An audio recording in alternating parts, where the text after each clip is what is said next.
Morning everyone. आज हम पढ़ेंगे क्लास 2 में हिंदी पार्ट 6 कृष्ण और सुदामा। बच्चों, आज हम लोग कृष्ण और सुदामा की दोस्ती के बारे में पढ़ेंगे। हम सभी जानते हैं कि कृष्ण और सुदामा की कितनी गहरी दोस्ती थी, है ना। तो चलिए अब हम इस पाठ को पढ़ते हैं। सुदामा और कृष्ण बचपन के गहरे मित्र थे। सुदामा और कृष्ण जो थे वह बचपन के ही बहुत गहरे मित्र थे, दोस्त थे। बड़े होने पर कृष्ण द्वारिका के राजा बने, किंतु सुदामा निर्धन ही रहे और दोनों साथ साथ बड़े भी हुए। और बड़े होने पर कृष्ण जो थे वह द्वारिका नगरी के राजा बने और सुदामा जी जो थे वह निर्धन ही रहे, यानी निर्धन का मतलब गरीब होता है। सुदामा जी जो थे वह गरीब का गरीब ही रह गए। सुदामा बड़ी कठिनाई से अपनी पत्नी व बाल बच्चों का पेट भरते थे। सुदामा जी जो थे वह बहुत ही गरीब थे। उनके पास खाने के लिए भोजन नहीं थी, पहनने के लिए वस्त्र नहीं थे, रहने के लिए घर नहीं थे। वह बहुत मुश्किल से अपनी पत्नी और बाल बच्चों का पेट भरते थे, है ना। कभी कभी क्या होता था कि वह भूखे पेट ही सो जाया करते थे। उन्हें कभी कभी भूखे पेट ही सो जाना पड़ता था, क्योंकि उनके पास खाने के लिए भोजन नहीं थे। बहुत मुश्किल से, बहुत कठिनाइयों के बाद वह अपनी पत्नी बाल बच्चों के लिए भोजन जुटा पाते थे। एक दिन उनकी पत्नी ने उनसे कहा, सुनिए, आपके मित्र कृष्ण तो द्वारिका नगरी के राजा हैं। सुदामा जी की पत्नी ने कहा कि आपके मित्र जो कृष्ण जी हैं वह तो द्वारिका नगरी के बहुत बड़े राजा हैं। आप क्यों नहीं जा कर के उनसे कुछ सहायता मांगते? मुझे आशा है कि वह आपको खाली हाथ नहीं लौटाएंगे। सुदामा जी की पत्नी ने कहा सुदामा जी से कि आपके मित्र कृष्ण द्वारिका नगरी के बहुत बड़े राजा हैं। आप उनके पास जाइए और उनसे अपनी कठिनाई, अपनी परेशानी बताइए, है ना। उनसे जाकर के कुछ मदद मांगिए, सहायता मांगिए। मुझे आशा है वह आपकी मदद जरूर करेंगे। वह आपको खाली हाथ कभी नहीं लौटाएंगे। सुदामा ने किसी तरह अपनी पत्नी को टाल मटोल करके पीछा छुड़ाया, किंतु उनकी पत्नी रोज यही बात दोहराती। सुदामा जी जो थे वह अपनी पत्नी की इन बातों को अनदेखा करते थे, है ना। उनसे पीछा छुड़ाया करते थे, लेकिन उनकी पत्नी जो थी वह रोज एक ही बात को दोहराती थी। हार कर सुदामा ने अपनी पत्नी से कहा, चलो, तुम्हारी बात मानकर मैं चला भी जाऊं तो उनके लिए क्या भेंट लेकर के जाऊंगा। उनकी सुदामा जी अपने पत्नी से कह रहे हैं कि ठीक है, मैं तुम्हारी बात मान करके कृष्ण के पास जाने के लिए तैयार हूँ, लेकिन मैं उनके पास खाली हाथ तो जाऊंगा नहीं। बच्चों, हमारे घर या फिर हम किसी के घर जाते हैं तो कुछ न कुछ भेंट लेकर के जाते हैं। भेंट का मतलब जैसे कोई मिठाई हो गया, या फिर फल हो गया, या फिर और भी कोई वस्तुएं हैं, कपड़ा हो गया। ये सब चीज़ों को हम लोग लेकर के जाते हैं जब हम किसी के घर जाते हैं। तो इसी प्रकार से सुदामा जी भी अपने दोस्त के घर जा रहे थे, तो ज़रूरी है कुछ न कुछ उन्हें ले जाना चाहिए। तो वह सोच रहे थे कि इतना दिनों बाद तो मैं अपने दोस्त से मिलने जाऊंगा, लेकिन क्या मैं खाली हाथ जाऊंगा? मेरे पास तो कुछ नहीं है उनके पास ले जाने के लिए। उनकी पत्नी ने जोश में भर कर के कहा कि आप उसकी चिंता ना करें, मैं अभी पड़ोस से 2 मुट्ठी चावल मांग लाऊंगी। उनकी पत्नी ने कहा कि आप उसकी चिंता ना करें, मैं अभी पड़ोस में जाऊंगी और वहाँ से 2 मुट्ठी चावल भर करके लाऊंगी, मांग करके लाऊंगी। वही तुम कृष्ण को भेंट कर देना और वही आप चावल कृष्ण को ले जा करके दे दीजिएगा। यह कह करके सुदामा की पत्नी चावल लेने चली गई। और इतना कहने के बाद सुदामा जी की जो पत्नी थी वह पड़ोस में चली जाती है। क्या करने जाती है? तो चावल लेने के लिए जाती है ना। जब वह लौटी तो खुशी खुशी से चहक रही थी। और जब वह वापस घर लौट रही थी तो बहुत खुश थी, है ना। उसने चावलों को एक मलमल के कपड़े में पोटली बनाकर बांध दिया और जो चावल पड़ोस से लाई थी उन चावल को उसने क्या किया, एक कपड़ा में पोटली बना दी, उसे पोटली बना करके और बांध दिया। सुदामा वह पोटली लेकर कृष्ण से मिलने चल दिए और सुदामा जी जो थे वह पोटली को लेकर के और कृष्ण से मिलने चले जाते हैं। उन्होंने मटमैला पुराना कुर्ता पहन रखा था। सुदामा जी जो थे वह कैसा कुर्ता पहन रखे थे, मटमैला मतलब गंदा, बहुत गंदा कपड़ा था, मैला कपड़ा था। और फटी पुरानी धोती पहनी हुई थी और जो धोती भी पहनी थी वह कैसी थी, पुरानी थी और फटी हुई थी।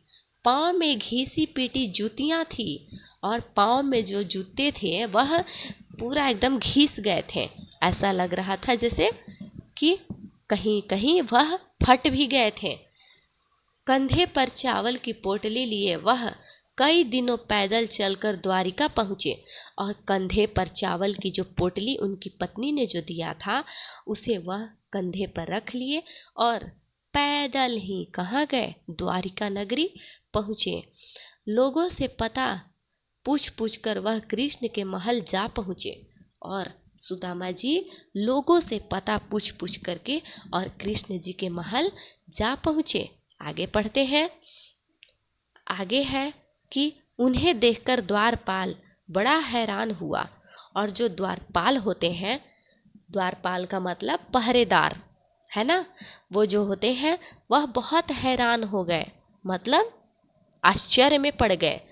उसने पूछा, आपको किससे मिलना है? द्वारपाल ने सुदामा जी से पूछा कि आपको किससे मिलना है। आइए आगे पढ़ते हैं। आगे है कि जी मेरा नाम सुदामा है। सुदामा जी ने अपने नाम को बताया और कहा, मेरा नाम सुदामा है, मुझे कृष्ण से मिलना है, वे मेरे मित्र हैं। सुदामा ने कहा, ठीक है। द्वारपाल ने जब सुदामा जी से पूछे कि आपको किससे मिलना है तो सुदामा जी ने अपने नाम को बताते हुए कहा कि मुझे कृष्ण से मिलना है और वो हमारे मित्र हैं। इस पर द्वारपाल का क्या रिएक्शन होता है उसे हम लोग देखें। है क्या कहा मित्र? द्वारपाल ने फिर पूछा। द्वारपाल जो थे वह आश्चर्य हो गए और उसने कहा, है क्या कहा आपने? मित्र हैं, कृष्ण जी जो है वो आपके मित्र हैं। द्वारपाल ने दोबारा पूछा, तुम बस एक बार कृष्ण से जाकर कहो कि सुदामा आए हैं। सुदामा जी ने द्वारपाल से कहा कि आप एक बार कृष्ण के पास जाकर कहिए तो कि सुदामा जी आए हैं।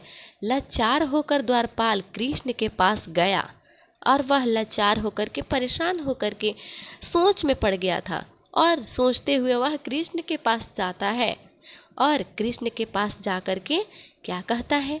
कृष्ण ने जैसे ही सुदामा का नाम सुना वे उनसे मिलने नंगे पांव दौड़े।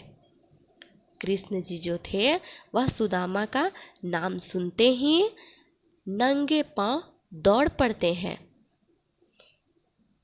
द्वार पर खड़े दीन दुर्बल सुदामा को देखते ही कृष्ण उनसे लिपट कर रोने लगे और जब कृष्ण ने सुदामा को देखा तो वह क्या किए, वह उनसे लिपट करके और रोने लगे, है ना। यह दृश्य देख करके सभी हक्के बक्के रह गए। कहाँ राजा कृष्ण हीरे मोती से जड़े वस्त्र पहने और कहाँ यह फटे पुराने चिथड़े वस्त्रों वाला सुदामा। पर कृष्ण सुदामा की बाह पकड़ करके महल में ले आए और कहने लगे, मित्र इतने दिनों बाद मुझसे मिलने आए, घर पर सब कैसे हैं? कृष्ण जी ने सुदामा जी को हाथ पकड़ करके और वह अपने महल में लेकर के जाते हैं और उन्हें अपने पास बैठाते हैं और उनसे पूछते हैं, मित्र, इतने दिनों बाद तुम मुझसे मिलने आए हो, घर पर सब कैसे हैं? मतलब सुदामा जी के बीवी बच्चों के बारे में कृष्ण जी पूछते हैं कि घर पर सब कैसे हैं। सुदामा अब शर्मा रहे थे। सुदामा जी जो थे वह शर्मा रहे थे। वे अपनी पोटली छुपाने लगे तो कृष्ण ने वह प्रेम से छीन ली और बोले, भाभी ने मेरे लिए भेंट भेजी और तुम देते न क्यों नहीं? सुदामा जी शर्मा रहे थे। किस लिए शर्मा रहे थे? क्योंकि उन्होंने 2 मुट्ठी चावल ले गई थी, इसलिए वह शर्मा रहे थे और वह अपनी पोटली को छुपा रहे थे ताकि कृष्ण देख न ले। फिर भी कृष्ण जी जो है देख लेते हैं और उनकी पोटली को क्या करने लगते हैं? छीनने लगते हैं और बोलते हैं कि भाभी ने मेरे लिए भेंट भेजी है और तुम इसे छुपा रहे हो, क्यों नहीं दे रहे हो मुझे? यह कह करके वे कच्चे चावल ही खाने लगे। और इतना कहने के बाद कृष्ण जी उस पोटली को सुदामा जी से छीन लेते हैं और वो जो 2 मुट्ठी चावल, कच्चा चावल था, उसे ही वह खाने लगते हैं। उसे बड़े प्रेम से खाते हैं। उन्होंने अपने हाथों से सुदामा के पैर धोए और कृष्ण जी जो थे वह सुदामा जी के पैर को अपने हाथों से धोते हैं और भोजन करवाया। बहुत दिनों बाद ही उन्हें घर जाने दिया और द्वारिका नगरी में सुदामा जी को कृष्ण जी बहुत दिनों तक रखे थे और उसके बाद वह उन्हें घर जाने का इजाज़त दिए। बच्चों, ऐसी थी कृष्ण और सुदामा की मित्रता, है ना? तो इस कहानी से हमें ये सीख मिलती है कि हमें भी किसी से अगर दोस्ती मित्रता करनी है तो उसका रूप रंग देख करके नहीं, उसका धन दौलत देख करके नहीं, ठीक है? मित्रता दोस्ती ऐसे लोगों से बनाओ जो कि आपका साथ दे, मुसीबत में आपका साथ दे, है ना? वह दोस्ती को, वह मित्रता को वह निभाए, हमेशा उसे निभाए और आपको मुसीबत पड़ने पर आपका सहायता करे, आपका साथ दे, आपकी मुसीबत में वह आपके साथ खड़ा रहे, ठीक है? तो चलिए अब आप इस पाठ को पढ़िए और इसमें कुछ प्रश्न उत्तर हैं, उसे मैं अगले वीडियो में आपको कंप्लीट कराऊंगी। आज के लिए बस इतना ही और ये है आज का आपका होमवर्क। लेकिन एक बार फिर आप इस पाठ को ज़रूर पढ़िएगा, ओके?